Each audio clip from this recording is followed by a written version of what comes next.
ஹல்லேலூயா. கர்த்தருடைய பரிசுத்த நாமத்துக்கு மகிமை உண்டாதாக. எல்லா தெய்வ பிள்ளைகளுக்கு கர்த்தராகிய இயேசு கிறிஸ்து நாமத்தில் வாழ்த்துக்களை அறிவித்துக் கொள்கிறேன். ஹல்லேலூயா. நாம் யாவரும் மிஷன் அளவினைக்கு தவம் செய்வோம்.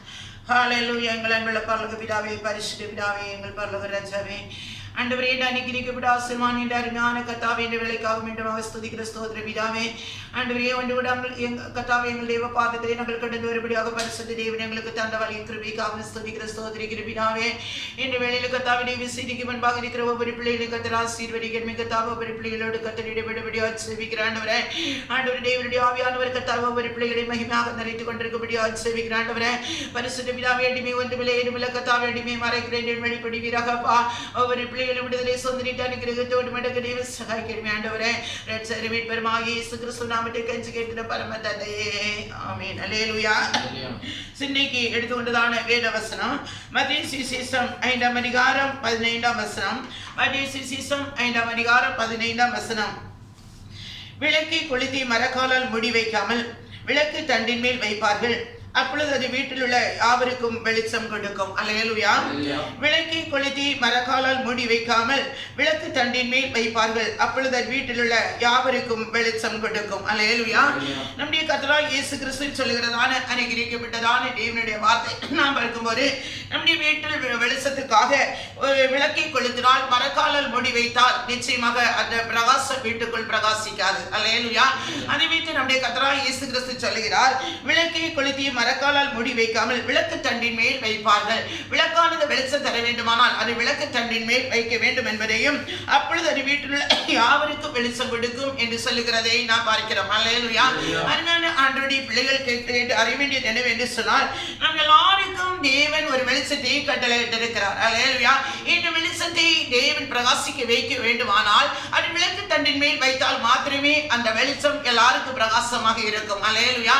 அதை மரக்காலால் மூடி வைப்போமானால் அந்த வெளிச்சம் மற்றவர்களுக்கு ஒருபோது பிரகாசிக்க முடியாது என்பதை குறித்து நம்முடைய தேவனாகிய கர்த்தர் சொல்லுகிறதை நாம் பார்க்கிறோம். அல்லேலூயா. உலகத்தை கொண்டு அதை மூடுவோமானால், அதை தான் தேவன் மரக்கால் என்று எழுதி இருக்கிறார். உலகத்தை கொண்டு அந்த வெளிச்சத்தை நாம் மூடுவோமானால் அந்த வெளிச்சம் யாருக்கும் பிரயோஜனம் இல்லாதபடி போய்விடும் என்பதை குறித்து நம்முடைய கர்த்தராகிய இயேசு கிறிஸ்து சொல்லி இருக்கிறதை நாம் பார்க்கிறோம். அல்லேலூயா. அதனால் விளக்கை கொளுத்தி மரக்காலால் மூடி வைக்காமல் விளக்கு தண்டின் மேல் வைப்பார்கள். அல்லேலூயா. அப்பொழுது அது வீட்டில் உள்ள யாவருக்கும் வெளிச்சம் கொடுக்கும். அல்லேலூயா. நாம் பெற்றதான வெளிச்சத்தை நாம் மற்றவருக்கு கொடுக்க வேண்டும் என்பதை குறித்து நம்முடைய கர்த்தராகிய இயேசு கிறிஸ்து சொல்லுகிறதை பார்க்கிறோம். அல்லேலூயா. அதை நாம் ஒருபோது மூடி வைக்காதபடி, உலகத்தின் ஆவிகளால் அதை மூடி வைக்காதபடி அது மற்றவர்களுக்கு பிரகாசமாக இருக்க வேண்டும் என்பதை குறித்து நம்முடைய கர்த்தராகிய இயேசு கிறிஸ்து சொல்லுகிறதை பார்க்கிறோம். அல்லேலூயா. 16ஆம் வசனம் சொல்கிறது, இவ்விதமாய் மனுஷன் உங்கள் நற்கிரியையிலே கண்டு. அல்லேலூயா. இந்த வெளிச்சம் எப்படி மற்றவர்களுக்கு பிரகாசிக்கிறது என்று சொன்னால், நமக்குள் பெற்றிருக்கிறதான இந்த வெளிச்சம் பரிசுத்தாவின் அபிஷேகம், பரிசுத்தாவின் நிறைவான இந்த ஆசீர்வாதம் மற்றவர்களுக்குள் எப்படி பிரகாசிக்க வேண்டுகிறது என்று சொன்னால், நாம் செய்கிறதான நற்கிரியைகளே. ஹல்லேலூயா. நாம் என்ன நற்கிரிகள் செய்கிறோமோ அந்த நற்கிரிகள் மற்றவர்களுக்கு பிரகாசத்தை உண்டாக்குறது என்பதை குறித்து நம்முடைய தேவனாகிய கர்த்தர் சொல்லுகிறதை பார்க்கிறோம். அல்லேலூயா. நாம் அநேக பேரிடத்தில் நாம் பரிசுத்தாவின் வல்லமையை பெற்றோம், பரிசுத்தாவின் அபிஷேகத்தை பெற்றோம், நாம் தேவனை ஆராதித்தும் ரட்சிக்கப்பட்டு அபிஷேகப்பட்ட பிள்ளைகளாக இருந்தாலும் நம்முடைய நற்கிரிகள் இல்லாததன் காரணமாக அது மற்றவர்களுக்கு பிரகாசத்தை காண முடியாதபடி இருக்கிறதுனால் தேவனுடைய நாமம் தூஷிக்கப்படுகிறதை நாம் பார்க்கிறோம். அல்லேலூயா. அருமையான ஆண்டவருடைய பிள்ளைகளே, இவ்விதமாய் மனுஷன் உங்கள் நற்கிரிகளை கண்டு பரலோகத்தில் இருக்கிற உங்கள் பிதாவை மகிமைப்படுத்தும்படி உங்கள் வெளிச்சம் அவர்கள் முன்பாக பிரகாசிக்க கடவுது. அல்லேலூயா. வெளிச்சம் மற்றவர்களுக்கு முன்பாக பிரகாசிக்க வேண்டும் என்பதை குறித்து நம்முடைய கர்த்தராகிய இயேசு கிறிஸ்து சொல்லுகிறதை நாம் பார்க்கிறோம். அல்லேலூயா.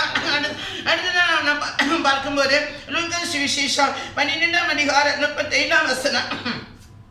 லூக்கா சுவிசேஷம் 12ஆம் அதிகாரம் 35ஆம் வசனம். உங்கள் அறைகள் கட்டப்பட்டதாகவும். அல்லேலூயா. உங்கள் அறைகள் கட்டப்பட்டதாகவும். அல்லேலூயா. நம்முடைய அறைகள் எதில் கட்டப்பட்டிருக்க வேண்டும்? சத்தியத்தில் கட்டப்பட்டதாக இருக்க வேண்டும். அல்லேலூயா. சத்தியம் என்பது என்னது? தேவனுடைய வசனம். அல்லேலூயா. தேவனுடைய வசனத்தை சத்தியத்தில் நம் அறையிலே கட்டினவர்களாக நாம் காணப்பட வேண்டும். உங்கள் விளக்குகள் எரிகிறதாகவும். அல்லேலூயா. நமக்குள் நாம் பெற்றிருக்கிறதான இந்த விளக்கு பரிசுத்தாவியானவருடைய அபிஷேகம் எப்போதும் எரிந்து கொண்டிருக்க வேண்டும் என்பதை குறித்து நம்முடைய தேவனாகிய கர்த்தர் சொல்லுகிறதை நாம் பார்க்கிறோம். அல்லேலூயா. உங்கள் அறைகள் கட்டப்பட்டதாகவும் உங்கள் விளக்குகள் எரிகிறதாகவும் 36ஆம் வசனம். 12:36 தங்கள் எஜமான் கல்யாணத்திலிருந்து வந்து தட்டும்போது உடனே அவருக்கு திறக்கும்படி எப்பொழுது வருவார் என்று காத்திருக்கிற மனுஷருக்கு ஒப்பாகவும் இருங்கள். அல்லேலூயா. அருமையான ஆண்டவருடைய பிள்ளைகளே, ஒரு எஜமானவன் தன் கல்யாணத்திலிருந்து வந்து தட்டும்போது உடனே அவனுக்கு திறக்கும்படி எப்பொழுது வருவார் என்று காத்திருக்கிற மனுஷருக்கு ஒப்பாகவும் இருங்கள். அல்லேலூயா. ஒரு மணவாட்டியானவள் ஆயத்தப்பட்டு இருக்கும் போது மணவாளன் எப்போது வருவார் என்று எல்லாரும் எதிர்பார்த்து இருக்கிறது போல, அவர் எப்போது வந்து கதவை திறப்பார் என்று எதிர்பார்த்து இருக்கிறது போல, நம்முடைய மணவாளனாக இயேசு கிறிஸ்து மணவாட்டி சபை நாம் ஒவ்வொருவருக்குள்ள இருக்கிறார். மணவாட்டியை அவர் எதிர்பார்த்து இந்த மணவாட்டியை நாம் ஒதுக்கி வைத்துக் கொண்டிருக்கும் போது அந்த மணவாளன் வருவதற்கு மணவாட்டி ஆயத்தமாக்கப்பட்டிருக்கிறது போல, அவர் எப்பொழுது வருவார் என்று ஆயத்தத்தோடு இருக்கிறதான மணவாட்டியை போல நாம் அவருக்கு எதிர்நோக்கி இருக்க வேண்டும் என்பதை குறித்து நம்முடைய தேவனாகிய கர்த்தர் சொல்லுகிறதை நாம் பார்க்கிறோம். அல்லேலூயா.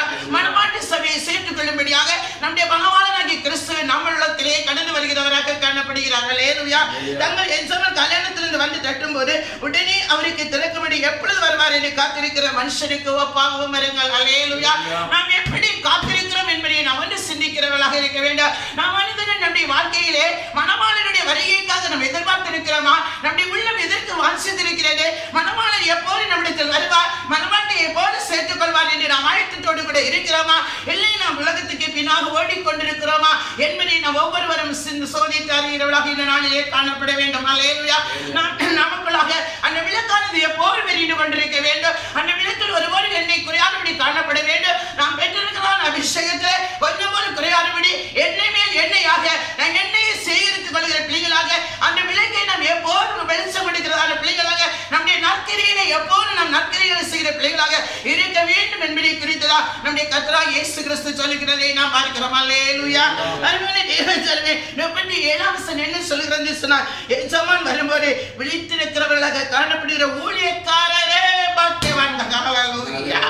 அல்லேலூயா. எஜமான் வரும்போது விழித்திருக்கிறவர்களாக காணப்படுகிற ஊழியக்காரரே பாக்கியவான்கள். நம்முடைய ஆத்மா எப்போது விழிப்போடு காணப்பட வேண்டும், எப்போது பரிசுத்தாவின் நிறைவோடு கூட காணப்பட வேண்டும், எப்போது ஆவியின் அபிஷேகத்தோடு காணப்பட வேண்டும், எப்பொழுது தேவ வசனமாகிய சத்தியத்திலே நாம் பிரகாசிக்கிறவர்களாக காணப்பட வேண்டும், எப்போது நாம் நற்கிரியையிலே நல்லவர்களாக நாம் எப்போது காணப்பட வேண்டும் என்பதை குறித்து நம்முடைய கர்த்தராகிய இயேசு கிறிஸ்து சொல்லுகிறதை நாம் பார்க்கிறோம். அல்லேலூயா. எஜமான் வரும்போது விழித்திருக்கிற காணப்படுகிற ஊழியக்காரரே பாக்கியவான்கள். அவர் அறை கட்டி கொண்டு, அல்லேலூயா, அவர் எப்படி நமக்குள்ளாக வருகிறார், அவர் அறை கட்டி கொண்டு அவர்களை பந்திருக்க செய்து, அல்லேலூயா, அன்னை தினம், அல்லேலூயா, நமக்கு தெரியாது அவர் எப்போது வருகிறார் என்று நமக்கு தெரியாது. அல்லேலூயா. அவர் திருடன் வருகிறது போல வருவார் என்று எழுதப்பட்டிருக்கிறது. அல்லேலூயா. ஆனால் ஒரு மனுஷன் திருடன் வருவானால் அவன் அந்த திருடன் வருவதற்காக அந்த திருடன் தன்னை விடாதபடியாக அவன் அதை ஆயத்தத்தோடு இருப்பான். அல்லேலூயா. ஆனால் நம்முடைய கர்த்தராகிய இயேசு கிறிஸ்து சொல்கிறார், மனுஷகுமாரன் வரும் நாளையாவது யாருமே அறியவில்லை என்று. அல்லேலூயா. அருமையான தேவஜனமே, நாம் எப்போது பரிசுத்தத்தில் ஆயத்தமுள்ளவர்களாக, நாம் எப்போது இந்த விளக்கு எரிந்து கொண்டிருக்கிறதாக, எப்போது நாம் நற்கிரியை செய்கிறவர்களாக இருக்க வேண்டும் என்பதற்காக, அல்லேலூயா, ஒரு நேரத்தை மாத்திரம் தேவன் குறிப்பிடவில்லை. அல்லேலூயா. எப்போது நாம் ஆயத்தமுள்ள கன்னிகைகளை போல இருக்க வேண்டும் என்பதை குறித்து நம்முடைய கர்த்தர் இயேசு கிறிஸ்து சொல்லுகிறதை நாம் பார்க்கிறோம். அல்லேலூயா. தேவஜனமே, எஜமான் வரும்போது விழித்திருக்கிறவர்களாக காணப்படுகிற ஊழியக்காரரே பாக்கியவான்கள். அவர் அறை கட்டிக்கொண்டு அவர்களை பண்டிருக்க செய்து சமீபமாய் வந்து அவர்களுக்கு ஊழிய செய்வார் என்று மெய்யாகவே உங்களுக்கு சொல்லுகிறேன். ஹல்லேலூயா. ஹல்லேலூயா. நமக்கு பந்தி ஒருக்கி நமக்கு அவர் ஊழிய செய்கிறார் என்று மெய்யாகவே உங்களுக்கு சொல்லுகிறேன் என்று சொல்லுகிறார். ஹல்லேலூயா. அருமையான தேவஜனமே, அந்த பந்தி என்பது தேவனுடைய வசனம். ஹல்லேலூயா. ஆயத்தமாய் இருக்கிறவர்களுக்கு பரிசுத்த ஆவியானவர் எதை தருகிறார், அவருடைய பந்தியை நமக்கு ஒருக்கி தருகிறவராக காணப்படுகிறார். அல்லேலூயா. அருமையான தேவஜனமே, அவர் 2ஆம் சாமத்திலாவது 38ஆம் 3ஆம் சாமத்திலாவது வந்து அவர்கள் அப்படியே இருக்க கண்டால் ஊழியக்காரர் பாக்கியவான்கள். ஹல்லேலூயா. ஊழியக்காரர் எப்போதும் ஆண்டவருடைய சமூகத்திலே, ஹல்லேலூயா, எப்போது விழிப்போடு கூட எப்போது விளக்கு எரிந்து கொண்டிருக்கிறவர்களாக, எப்போது விளக்கில் எண்ணெய் உள்ளவர்களாக இருக்க வேண்டும். ஹல்லேலூயா. அவர்கள் உலகத்தை நாடி தேடி ஓடக்கூடாது என்பதற்காக தேவனுடைய வேலையுமாக இந்த விளக்கு பற்றி எரிந்து கொண்டே இருக்க வேண்டும் என்பதற்கு என்பதற்காக நம்முடைய கர்த்தராகிய இயேசு கிறிஸ்து சொல்லுகிறதை நாம் பார்க்கிறோம். அல்லேலூயா. 39ஆம் வசனம், திருடன் என்ன நேரத்தில் வருவான் என்று வீட்டு ஜமனுக்கு தெரிந்திருந்தார். அவன் விழித்திருந்து தன் வீட்டை கண்ண விடப்பட்டான் என்று அறிந்திருக்கிறீர்கள். அந்தபடியே நீங்கள் நினையாத நேரத்தில் மனுஷகுமாரன் வருவார். அல்லேலூயா. மனுஷகுமாரன் அந்தபடியே நீங்கள் நினையாத நேரத்தில் வருவார். அல்லேலூயா. ஆகையா நீங்களும் ஆயத்தமாயிருங்கள் என்றார். அல்லேலூயா. நான் எப்போது ஆயத்தமாக இருக்க வேண்டும்? அதனால தேவசனமே, நான் இந்த நாளிலாவது நமக்கு உணர்வு வருகிறதா? நான் எப்படி ஆயத்தமுள்ளவர்களாக காணப்படுகிறோம் என்பதை நாம் ஒன்று நம்மை நாமே சோதித்தாரில் காணப்பட வேண்டும். அல்லேலூயா. 41ஆம் வசனம் சொல்லுகிறது, அப்பொழுது பேதுரு அவரை நோக்கி, ஆண்டவரே, இந்த பூமி எங்களுக்கு மாத்திரம் சொல்லுகிறீரோ? அல்லேலூயா. அதில் என்று தெரிய வேண்டும், இனி நான் வரப்போகிறார் என்றால் பேதுரு கேட்கிறான், இது எங்களுக்கு மாத்திரம் சொல்லுகிறீரோ, எல்லாருக்கும் சொல்லுகிறீரோ என்று கேட்டார். அல்லேலூயா. அல்லேலூயா. மனுஷகுமாரன் வரை நாளையாவது யாரும் அறியாமல் இருக்கிறதுனால் எப்போதும் ஆயத்தமாயிருங்கள் என்று சொல்லுகிறதை நான் பார்க்கிறோம். அல்லேலூயா. அவர் இனியாத நேரத்தில் வருவார். அவர் இனியாத நேரத்தில் வந்து நம்முடைய உள்ளத்தின் செயல்பாடுகள் சகலத்தையும் ஆராய்ந்து அறிகிற தேவன். அதற்காக வந்து அவர் நியாயம் தீர்க்கிறவராக காணப்படுகிறார். அல்லேலூயா. அருமையான தேவசனமே, அவன் கேட்கிறார், இது எங்களுக்கு மாத்திரம் சொல்லுகிறீரோ, இல்லை எல்லாருக்கும் சொல்லுகிறீரோ என்று கேட்டார். அதற்கு கர்த்தர் பணிவிடைக்காரருக்கு தகுதியான காலத்திலே படி கொடுக்கும்படி, அவரவர் செய்ததற்கு தக்கின படியை கொடுக்கும்படியாக எஜமான் அவர்கள் மேல் அதிகாரியாக வைக்கத்தக்க உண்மை விவேகமுள்ள விசாரணைக்காரன் அவன். அல்லேலூயா. ஒரு எஜமான் என்று தேவனை ஓமையாக எடுத்து சொல்லுகிறதை நான் பார்க்கிறோம். அல்லேலூயா. அருமையான தேவசனமே, கர்த்தராகிய இயேசு கிறிஸ்து எவ்விடத்தில் நம்மிடத்தில் வருகிறார், அவர் எதற்கு வருகிறார் என்பதை குறித்து, அவர் வரும்போது நாம் எப்படி இருக்க வேண்டும், நம்முடைய விளக்கை எப்படி எரிந்து கொண்டிருக்க வேண்டும், நாம் எவ்விதமாக நற்கிரியில் இருக்க வேண்டும் என்பதற்காக ஒரு எஜமான் என்று சொல்லி கர்த்தராகிய இயேசு கிறிஸ்து அங்கே ஓமை எடுத்து கூறுகிறதை நாம் பார்க்கிறோம். அல்லேலூயா. எஜமான் வரும்போது 43ஆம் வசனம், அப்படியே செய்கிறவனாய் காணப்படுகிற ஊழியக்காரன் பாக்கியவான். அல்லேலூயா. அல்லேலூயா. நாம் எப்படி இருக்க வேண்டும் என்பதை நம்முடைய கர்த்தராகிய இயேசு கிறிஸ்து சொல்லுகிறதை நாம் பார்க்கிறோம். அல்லேலூயா. 44ஆம் வசனம் சொல்லுகிறது, தனக்குள்ளதெல்லாவற்றின் மேலும் அவனை விசாரணைக்காரனாக வைப்பான் என்று மெய்யாகவே உங்களுக்கு சொல்கிறேன். உண்மையாயிருக்கிற ஊழியக்காரனிடத்திலே தேவன் சொல்கிறார், அந்த எஜமான் தனக்குள்ள எல்லாவற்றின் மேல் அவனை விசாரணைக்காரனாக வைப்பான் என்று மெய்யாகவே உங்களுக்கு சொல்லுகிறேன் என்று சொல்லுகிறார். அல்லேலூயா.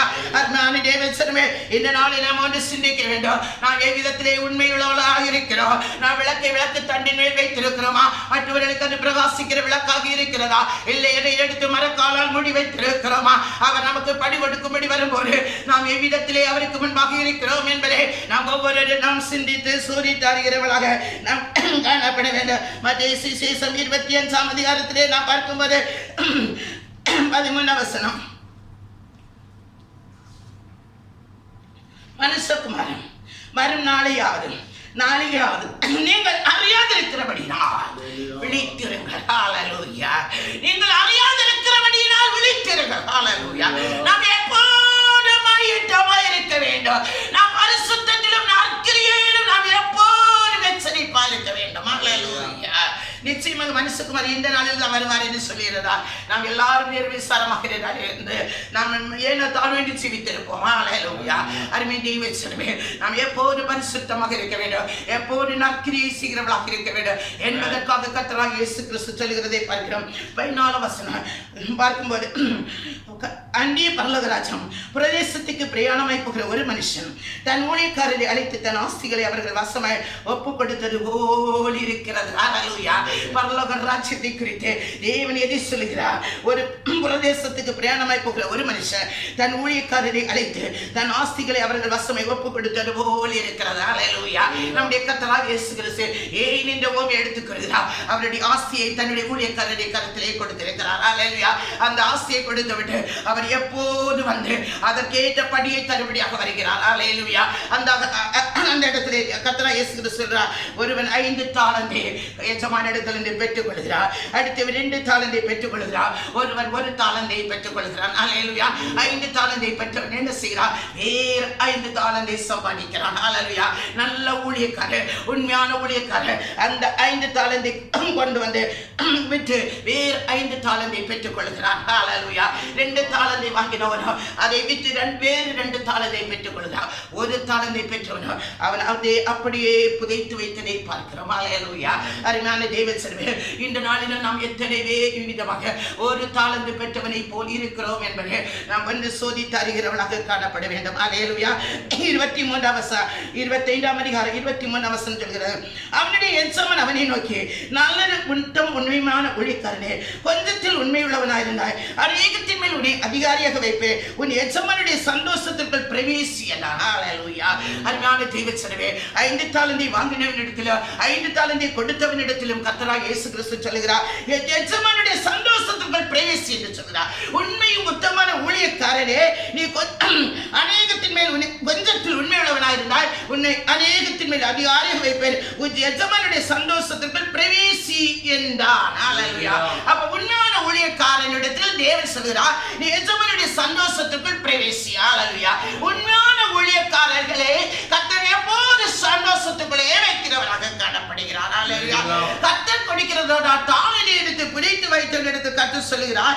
25ஆம் வசனம் 24ஆம் வசனம், 1 தாளந்தை வாங்கினவன் வந்து, ஆண்டவனே, நீ விடிக்கால இடத்தில் அரைக்கிறவர் தெளிக்கால இடத்தில் சேர்க்கிறவருமான கடினமுள்ள மனுஷன் என்று அறிவேன். ஆக நான் பயந்து போய் உமது தாளந்தை நிலத்தில் புதைத்து வைத்தேன், இதோ உம்முடைய வாங்கிக் கொள்ளும் என்றான். அல்லேலூயா. ஓ ஜீசஸ் அபோரி காலனுடானி கவலை சமரமா. இந்த நாளில் நாம் எத்தனை வேறு விதத்திலே காலையா தேவன் தண்டனை வாங்கிக் கொள்ளும் என்று சொல்லி ஆண்டவருடைய சமூகத்திலே நான் சொல்வோமானால் 26ஆம் வசனம் சொல்கிறது, அவனுடைய எஜமான் பிரதித்திரமாக, பொல்லாதவன் சோம்பனுமான ஊழியக்காரனே. அல்லேலூயா. சோம்பேறி ஊழியக்காரனை குறித்து தேவன் சொல்கிறார். பொல்லாத வேலையாளை குறித்து, பொல்லாத ஊழியக்காரனை குறித்து கர்த்தராகிய இயேசு கிறிஸ்து சொல்லுகிறதை பார்க்கிறார். பொல்லாதவன் சோம்பலுமான ஊழியக்காரனே, நான் விதைக்கார இடத்தில் அறுக்கிறவன் தெளிக்கார இடத்தில் சேர்க்கிறவன் என்று அறிந்திருந்தாயே. 27ஆம் வசனம், அப்படியான நீ என் பணத்தை காசுக்காரர் வசத்தில் போட்டு வைக்க வேண்டியதாக இருந்தது, அப்பொழுது நான் வந்து என்னுடைய வட்டியோட வாங்கிக் கொள்வேனே என்று சொல்லி 28ஆம் வசனம், அவனிடத்தில் இந்த தாளந்தை எடுத்து 10 தாளந்து உள்ளவனுக்கு கொடுங்கள். அல்லேலூயா. 10 தாளந்து உள்ளவனுக்கு கொடுங்கள். உள்ளவனவனோ அவனுக்கு கொடுக்கப்படும் பரிபூரண அடைவா, இல்லாதவனிடத்தில் உள்ளவன் எடுத்துக் கொள்ளப்படும். அல்லேலூயா. அருமையான தேவசனமே, இந்த நாட்களில் தேவன் பட்டியலாக்கும்படியாக வந்ததான நாட்கள் தான் நமக்கு தேவன் தந்ததான தாளந்தை திருப்பி பெற்றுக்கொண்டு நாம் எப்படி நடந்து கொண்டவோ அப்படியாக தேவன் நம்மளுக்கு படி தரும்படியாக வந்ததான நாட்களாக இருக்கிறது. ஆண்டவராகிய இயேசு கிறிஸ்து சொல்கிறார் 29ஆம் வசனம், உள்ளவனவனோ அவனுக்கு கொடுக்கப்பட்ட பரிபூரணம் அடைவான், இல்லாதவனிடத்தில் உள்ளதும் எடுத்துக் கொள்ளப்படும். அல்லேலூயா. அருமையான தேவசனமே, 30ஆம் வசனம் சொல்கிறது, பிரயோஜனமற்ற ஊழியக்காரனாகிய இவனை புறம்பான இருளிலே தள்ளி போடுங்கள். அல்லேலூயா. பிரயோஜனமற்ற ஊழியக்காரனாகிய இவனை புறம்பான இருளிலே தள்ளி போடுங்கள். அல்லேலூயா. இந்த நாளிலும் அநேக பேர் கர்த்தருடைய வேலைக்காரர்களே தேவன் புறம்பான இருளிலே தள்ளி போட்டிருக்கிற காரணம் என்ன என்று உண்மையும் உத்தமும் இல்லாதபடி ஆண்டுடைய ஊழியம் செய்கிறேன் என்று ஊழியம் செய்தது நிமித்தமாக, அல்லேலூயா, நாம் தேவ ராஜ்யத்துக்கு இந்த காரியங்களை செய்யாததா உலக ராஜ்யங்களுக்குரிய காரியத்தை செய்தது நிமித்தமாக தேவன் நம்மை புறம்பான இருளிலே தள்ளி வைத்திருக்கிறான் என்பதை நாம் ஒவ்வொருவரும் அறிய வேண்டும். அங்கே அழுகையும் பருக்கடிப்பும் உண்டாயிருக்கும் என்றார். அல்லேலூயா. 31ஆம் வசனம், அன்றி மனுஷகுமாரன் தமது மகிமை பந்தனவராய் சகல பரிசுத்த தூதரோடு கூட வரும்போது தமது மகிமையுள்ள சிங்காசனத்தின் மேல் வீற்றிருப்பார். அல்லேலூயா. அருமையான தேவசனமே, இந்த நாளில் நாம் வந்து சிந்திக்க வேண்டும். ஏசாயா தீர்க்கதரிசியின் புத்தகம் 42ஆம் அதிகாரம் 1ஆம் வசனம், இதோ நான் ஆதரிக்கிற என் தாசன், நான் தெரிந்து கொண்டவரும் என் ஆத்மாவுக்கு பிரியமானவரும் இவரே, என் ஆவியை அவர் மேல் அமர பண்ணினேன், அவர் புறஜாதிகளுக்கு நியாயத்தை வெளிப்படுத்துவார். அல்லேலூயா. அருமையான தேவசனமே, அவருடைய ஆவியை நாம் மேல் அமர பண்ணுகிறாரே, அவருடைய விளக்கை நாம் மேல் தருகிறாரே, அவர் புறஜாதிகளுக்கு நியாயத்தை வெளிப்படுத்துகிறவராக காணப்படுகிறார். அல்லேலூயா. 2ஆம் வசனம், அவர் கூப்பிடவும் மாட்டார், தம்முடைய சத்தத்தை உயர்த்தவர் அதை வீதியிலே கேட்கப்படவும் மாட்டார். 3ஆவது வசனம், அவர் நெறிந்த நாணலை முறியாமலும் மங்கி எறிகிற திரியை அணையாமலும் நியாயத்தை உண்மையாக வெளிப்படுத்துவார். அல்லேலூயா. பரிசுத்த ஆவியானவர் எவர் மேல் அமர்ந்திருக்கிறாரோ அவருடைய வாழ்க்கையை விதத்தில் இருக்கும் என்பதை குறித்து நம்முடைய தேவனாகிய கற்றுச் செல்கிறதை பார்க்கிறோம். அவர் நெறிந்த நாணலை முறியாமலும் மங்கி எறிகிற திரியை அணையாமலும் நீதியை உண்மையாக வெளிப்படுத்துவார். அல்லேலூயா. 4ஆவது வசனம், அவர் நியாயத்தை பூமியிலே நிலைப்படுத்தும் மட்டும் இலக்கரிப்படமில்லை, அதர்மமில்லை, அவர்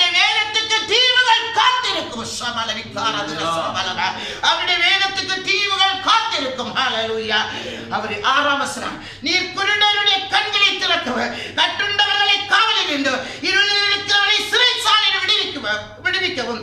7வது வசனம், கர்த்தராகிய நான் நீதியின்படி உம்மை அழைத்து உம்முடைய கையை பிடித்து உம்மை காத்து உம்மை ஜனத்திற்கு உடன்படிக்கையாக ஜாதிகளுக்கு ஒளியாகவும் வைக்கிறேன். ஹல்லேலூயா. ஜாதிகளுக்கு ஒளியாக வைக்கிறேன் என்று நம்முடைய தேவனாகிய கர்த்தர் சொல்லி நம் மத்தியிலே அவரை அனுப்பினாரே. ஹல்லேலூயா. இந்த நாளில் நாம் எப்படிப்பட்டவர்களாக இருக்கிறோம்? 8வது வசனம், நான் கர்த்தர், இது என் நாமம், என் மகிமை வேறொருவனுக்கும் என் துதியை விக்கிரகங்களுக்கும் கொண்டேன். ஹல்லேலூயா. அருமையான தேவசனமே, எத்தனை பேர் நாம் இவ்விதமாக அவருடைய துதியை விக்கிரகங்களுக்கு கொடுத்து கொண்டே இருக்கிறோம். விக்கிரகத்தை போட்டு ஆராதித்து விக்கிரகத்து சிகரிகளை நாம் செய்து கொண்டிருந்தால் நாம் செல்லுகிற துதி யாருக்கு போகுது? விக்கிரகத்துக்கு போகுது. ஹல்லேலூயா.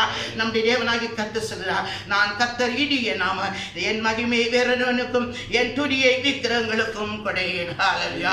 ஆண்டவராகிய தேவன் சொல்கிறார், உள்ளவனவரோ அவனுக்கு கொடுக்கப்படும், பரிபூரணம் அடைவான். இல்லாதவனிடத்திலிருந்து உள்ளதும் எடுத்து இல்லாதவனிடத்திலிருந்து உள்ளதை எடுத்து உள்ளவனுக்கு கொடுக்கப்படும் என்று. ஹல்லேலூயா. அருமையான தேவன் சொன்னவே, இந்த நாளிலே கர்த்தர் நமக்கு படி அளக்கும்படியாக வந்தார். அந்த படி அளக்கும் போது நாம் எவ்விதத்திலே அதை பிரயோஜனம் உள்ளவர்களாக இருக்கிறோம் என்பதை நாம் ஒவ்வொரு சிந்திக்கிறவர்களாக காணப்பட வேண்டும். ஹல்லேலூயா. பிரயோஜனம் உள்ள ஊழியக்காரனாக இருக்கிறோமா? பிரயோஜனமற்ற ஊழியக்காரனாக இருக்கிறோமா? ஹல்லேலூயா. இந்த நாளில் ஒரு தாளந்தை பெற்றுக் கொண்டவரை போல நாம் புதைத்து வைத்தோமானால் நம்முடைய வாழ்க்கையிலே தேவன் சொன்னார், அவனை பிடித்து புறம்பான இருளிலே தள்ளி போடுங்கள், அங்கு அழுகையும் பற்கடிப்பும் உண்டாயிருக்கும். ஹல்லேலூயா. அருமையான தேவன் சொன்னவே, எல்லா இடத்திலும் அழுகையும் பற்கடிப்பும் தெரியுமா? ஆண்டோடைய ஆராதித்த பிள்ளைகள் இயேசுகள் எல்லாம் அழுகையும் பற்கடிப்போம். ஹல்லேலூயா. பிரயோஜனமற்ற ஊழியக்காரர்கள் இருந்ததினால் இந்த நிலைமை வந்திருக்கிறது என்று நாம் ஒவ்வொரு சிந்திக்க வேண்டும். இந்த நாளில் நாம் எல்லாரும் ஆண்டவருக்கு பிரியமாக, நம்முடைய எஜமானாகிய கிறிஸ்துவுக்கு பிரியமான ஊழியக்காரர்களாக நாம் இருப்போமானால், நற்கிரிகளை செய்வோமானால், பரலோகத்தில் இருக்கிற பிதா நம்ம மூல அநேக இடங்களே அவர் மகிமைப்படுகிறவராக கருதப்படுகிறார். எல்லாரும் நம்மை தாழ்த்தி தேவ சமூகத்திலே ஒன்று ஒப்பு கொடுப்போமா? ஹல்லேலூயா. எங்கள் அன்புள்ள பரலோக பிதாவே, எங்கள் அன்புள்ள பரிசுத்த பிதாவே, இந்த அனுக்கிரகிக்கப்பட்ட வேலைக்காக ஸ்துதிக்கிறாண்டவரே, ஒன்று கூட நம்முடைய பாதத்திலே எங்களை தாழ்த்து சமர்ப்பிக்கிறாண்டவரே. இந்நாளில் எங்களோடு கர்த்தா பேசின கிருபைக்காக ஸ்தோத்திரம் பிதாவே. ஆண்டவரே, ஜாதிகளுக்கு ஒளியாக எங்கள் உள்ளத்தில் பிரவேசித்து எங்கள் அன்பு தகப்பனே ஆண்டவரே, கர்த்தாவே ஸ்தோத்திரிக்கிறோம் ஆண்டவரே. விளக்கை கொளுத்தி ஆண்டவரே, மரக்காலால் முடி இருக்காமல் விளக்கு தண்டின் மேல் வைப்பார்கள். ஹல்லேலூயா. ஸ்தோத்திரம் பிதாவே. விளக்கு தண்டின் மேல் வைத்தால் மாத்திரமே அதில் வீட்டில் உள்ள யாவருக்கும் வெளிச்சம் கொடுக்கும் என்று பார்க்கிறேன் ஆண்டவரே. அவ்விதமாக ஆண்டவரே, விளக்கு தண்டின் மேல் வைக்கிற பிள்ளைகளாக விளக்கு அணைந்து போகாதபடி ஆண்டவரே, விளக்குகளை போது எரிந்து கொண்டிருக்கும்படியாக ஆண்டவரே, அப்பா ஸ்தோத்திரிக்கிற பிதாவே. ஆண்டவரே, கல்யாண வீட்டுக்குள்ள நிஜமான் வந்து தட்டும் போது ஆண்டவரே, போது கர்த்தாவே வருவார் என்று எதிர்பார்த்து கதவை திறக்கும்படியாக காத்திருக்கிறதான மனுஷர்களை போல ஆண்டவரே, நாங்கள் எப்போது நமக்கு காத்திருந்த ஆண்டவரே, ஆண்டவரே உடைய கிரியையிலே நாங்கள் மகிழத்துகிறாக, எப்போது எஜமானுடைய சந்தோஷத்திற்குள் ஆண்டவரே நாங்கள் பிரவேசிக்கிறதாக ஆண்டவரே, கர்த்தருடைய ஆவியானவர் ஒவ்வொரு பிள்ளைகளை கர்த்தர் ஆசீர்வதிக்கும்படியாக ஜெபிக்கிறேன் ஆண்டவரே. தெய்வ விசனை கேட்ட ஒவ்வொரு பிள்ளைகளை பரலோகத்தின் தேவன் ஆசீர்வதிக்கணும் ஆண்டவரே. எந்த விதமான இருளிலும் பிரபான இருளிலும் தள்ளிப்படாதவரே ஒவ்வொரு கர்த்தர் ஆசீர்வதித்து கர்த்தாவே ஆண்டவரே கிறிஸ்துவின் சந்தோஷத்துக்குள் பிரவேசிக்குவா. எங்கள் தேவ சகாய்க்கும்படியாக ஜெபிக்கிறேன் ஆண்டவரே. ஆசீர்வதிக்கணுமே தேவாசீர்வதை போல கொண்டு இருக்கும்படியாக ஜெபிக்கிறேன். எல்லா துதி கனமையை கர்த்தருக்கு செலுத்துகிற ரட்சகர் மீட்பருமாக இயேசு கிறிஸ்து நாமத்தில் கெஞ்சி கேட்கிற பரம தந்தையே, ஆமென். நம்முடைய கர்த்தராகிய இயேசு கிறிஸ்து கிருபை பிதாவாகிய தேவனுடைய அன்பு பரிசுத்த ஆவியின் ஐக்கிய சிநேகமும் இப்பொழுது எப்பொழுது சதா காலக்கெடும் வரை அவருடைய தாழ்மை தங்கி இருப்பதாக. ஆமென். அல்லேலூயா. அல்லேலூயா. அல்லேலூயா. கர்த்தர் தம்மை அவரை தாழ்மை ஆசீர்வதிப்பாராக. உங்களை யாவருக்கும் சமாதானம் உண்டாவதாக.